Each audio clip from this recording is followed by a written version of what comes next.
আজি বিলাসীপাড়ার আমার বাঙালিপাড়াত এটা ঘটনা সংঘটিত হয়েছিল। আর আমি জানিব পারা মতে এতিয়ালৈকে যিখিনি জানিবলৈ পাইছো যে এখন বলেৰো পিকআপে অভাৰলোডিং ইলেক্ট্ৰিচিটিৰ মাল লৈ অহা অৱস্থাত এজন বৃদ্ধ মানুহক এক্সিডেণ্ট কৰি ৰাস্তা পাৰ হওঁতে এক্সিডেণ্ট কৰি ড্ৰাইভাৰজন পলাতক হৈ পৰে। আৰু এতিয়ালৈকে ড্ৰাইভাৰজনৰ যিহেতু কোনো ধৰণৰ সন্ধান পোৱা নাই, কিন্তু আমাৰ যি মানুহজন আছিল মানুহজনে ইতিমধ্যে মৃত্যুবৰণ কৰিছে।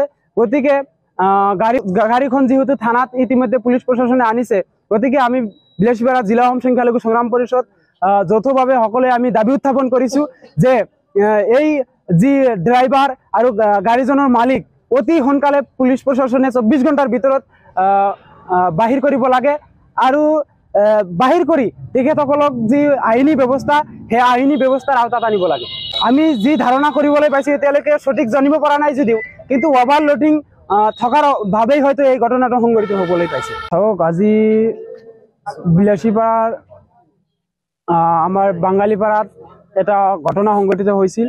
আর আমি জানিব পারা মতে এতিয়ালৈকে যিখিনি জানিবলৈ পাইছো যে এখন বলেৰো পিকআপে অভাৰলোডিং ইলেক্ট্ৰিচিটিৰ মাল লৈ অহা অৱস্থাত এজন বৃদ্ধ মানুহক এক্সিডেণ্ট কৰি ৰাস্তা পাৰ হওঁতে এক্সিডেণ্ট কৰি ড্ৰাইভাৰজন পলাতক হৈ পৰে।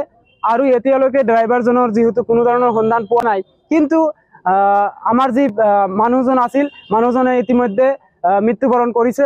গতিকে গাড়ীখন যেহেতু থানাত ইতিমধ্যে পুলিশ প্ৰশাসনে আনিছে, গতিকে আমি বিলাসীপাড়া জিলা অসম সংখ্যালঘু সংগ্ৰাম পৰিষদ যৌথভাৱে সকলে আমি দাবী উত্থাপন কৰিছো যে এই যি ড্ৰাইভাৰ আৰু গাড়ীজনৰ মালিক অতি সোনকালে পুলিশ প্ৰশাসনে 24 ঘণ্টাৰ ভিতৰত বাহিৰ কৰিব লাগে।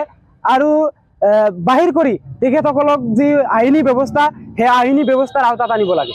আমি যি ধাৰণা কৰিবলৈ পাইছো এতিয়ালৈকে সঠিক জানিব পৰা নাই যদিও, কিন্তু ওভাৰলোডিং থকাৰ ভাৱেই হয়তো এই ঘটনাটো সংঘটিত হ'বলৈ পাইছে।